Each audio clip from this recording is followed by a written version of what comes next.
My thesis is that you have government spending that just keeps going up. I mean, every, $1 trillion, every 100 days added to the national debt. How long is that sustainable? Now, if rates are staying, let's say now they're projecting rates on the Fed funds watch tool, it's only going to be in a year, it's going to be down to about 4%. Okay, so now you're refinancing all the US debt that's coming due at 4% versus at 1 or 2% where it was. I mean, there's massive spending that is going to have to continue. And the only way the government gets control of that is by basically doing austerity, which is what they did in Europe back, I think it was like the 2013, 2015 period. And to do that, you're going to force the US into a horrendous recession. So pick your poison. It's either the US debt is going to continue to soar towards 100 trillion, or we can go into basically what's close to a Great Depression.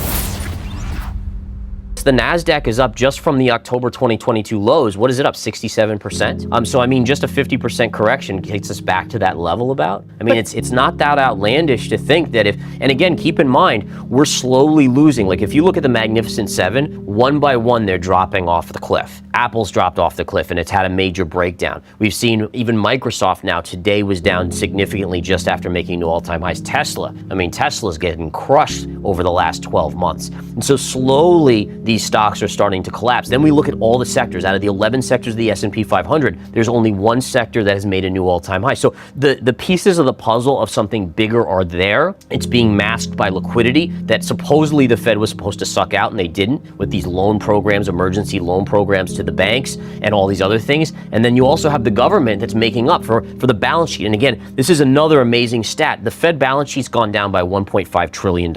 That's it. The US deficit in that same time has added like 6 to 7 trillion. And you have to understand, people, when we borrow money from other countries, the US is spending that money, which is stimulating the economy. And so it's just pumping more and more liquidity into the system. So you're right. This is a long picture thing, as we don't know when it's going to happen, but we are a lot closer than people realize, inclusive of a 100-year cycle. I don't want to get into cycle work at this point too much because it gets a little bit more complex, but think about COVID, think about Spanish flu, 100-year cycle. We're coming right up to the Great Depression 100-year cycle as well.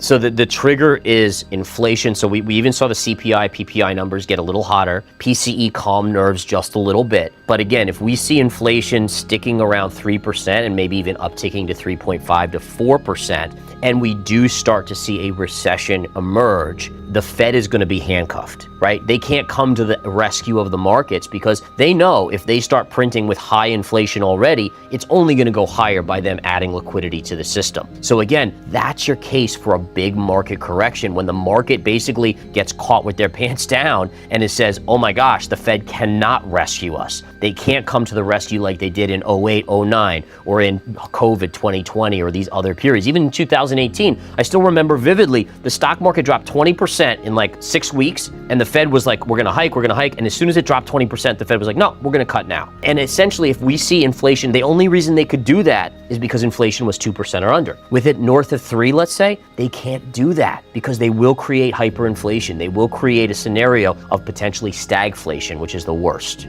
I'm just not a fan of the Fed, I'm sorry. And every which way, I think that eventually we have a system that really is no Fed involved anymore. I think they're gonna be the scapegoat when all of this comes crashing down in the next 5 to 10 years. And we'll probably emerge with some sort of crypto-backed sort of system that's stated run of currency. Like again, the currency cannot expand by more than X% per year, no matter what. Balanced budget. I mean, these are all things that are gonna have to be done during this reset period. And again, this reset period is over the next 10 years. This is not like a short-term call, but we're on that path to getting to that point. It's honestly scary. And again, I don't want to see it, but when you look at what's going on in the underbelly of the economy, if you look at what's going on politically, if you look at all these situations, it's only getting worse. And I worry that AI is only going to accentuate that. Now, AI is great, don't get me wrong. Just like the internet, it will be great in some respects, but I argue that the internet has also been a huge negative, whether it's social media's impact on people's mentality and psychology.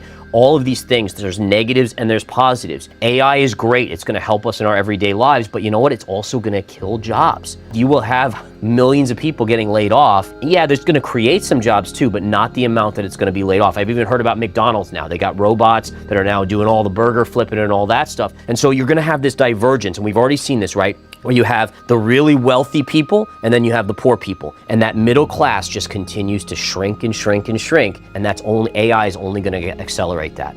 I look at the banking sector, especially regionals, as being what's called zombie banks. And what I mean by that is that because we bailed out, well, the government bailed out depositors at Silicon Valley and these other ones, there's now this feeling that, oh, we don't have to ever have a bank run anymore. And what that's done is with the commercial real estate. So commercial real estate right now is way more atrocious than even during 2008, 2009 for the residential. It is horrendous. But because depositors aren't worried about these banks going under at this point because of the backstops that the government's put in place, they can still operate and be zombie banks. But it is, the underbelly of a lot of these banks is not good. And again, what's crazy about this is I still remember vividly, and I've traded for way too long in my life and been an investor, but after 08, 09, it was all about we can't have banks being too big to fail. Well, guess what? The banks have only gotten bigger. And you know what? Now we have companies that are too big to fail. You think they'd ever let Apple fail? You think they ever let like Microsoft fail? No way. And so you're creating again this monopolistic society where these players have so much control. And again, this is not to get back to political stuff. And I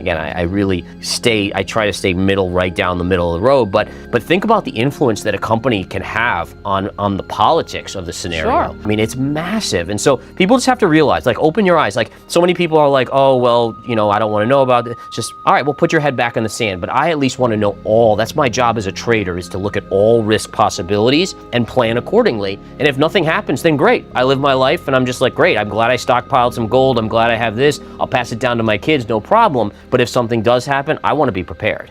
For me, I am very concerned about what I see, and I see cycle work. I do a lot of cycle work with markets and with cycles of the economy, and I also see what the Federal Reserve is doing, and then literally I go home. Like literally what I do here is I finish my work in the office, which is all trading and all studying. I go back, I put the kids to bed, and then I go right back into bed, put my laptop on my lap, and go right back to studying all this stuff. And it's not a pretty picture. Right. And so listen, people do have to understand I'm a swing trader, so like literally if we drop 10% in the markets, I'm buying stocks, but then I'll sell them when they pop and I'll go back looking to short again and I'll just play it back and forth. But when you talk about the bigger macro view, dang right I'm bearish. Like, I will own that name, because what we are doing here as a country, as a world, with GDP, debt to GDP ratios, and I mean, China everyone's all about just print this modern monetary theory crap. Like, it's not sustainable. And people, we have to understand we're gonna have to pay at some point. You just pick your poison. When do you wanna do it? Do you wanna print another 20 trillion and just push it off another couple of years? Or do we wanna deal with this problem now?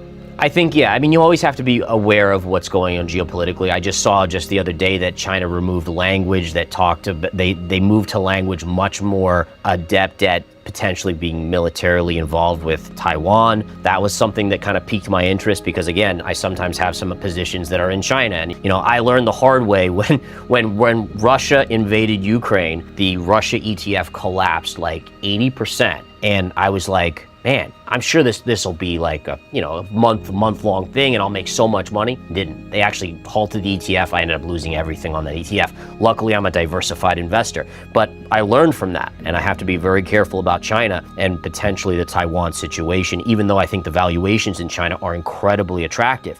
But again, going into 2024, yeah, I do think investors need to be ready. People seem to think that the markets can only go up, that every little pullback is a buying opportunity. 2% pullback, let's buy the markets. It doesn't work that way. I've seen these bigger moves, and they will come again. There's only so long it can be pushed off.